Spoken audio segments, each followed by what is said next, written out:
بچوں کی تربیت کے سلسلے میں چند اہم باتیں۔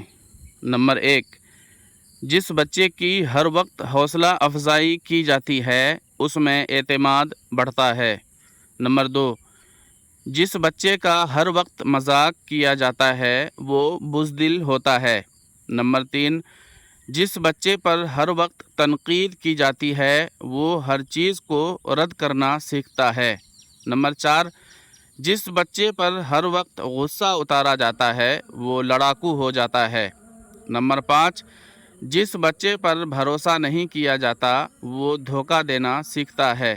نمبر 6، جس بچے پر ہر وقت شفقت کی جاتی ہے وہ محبت کرنا سیکھتا ہے۔ نمبر 7، جس بچے کو سچ بولنا سکھایا جاتا ہے وہ انصاف کرنا سیکھتا ہے۔ نمبر 8، جس بچے کی ہمیشہ مار پیٹ کی جاتی ہے وہ بگڑ جاتا ہے۔ دوستو، ثواب کی نیت سے اس ویڈیو کو خوب شیئر کریں۔ خدا حافظ۔ السلام علیکم۔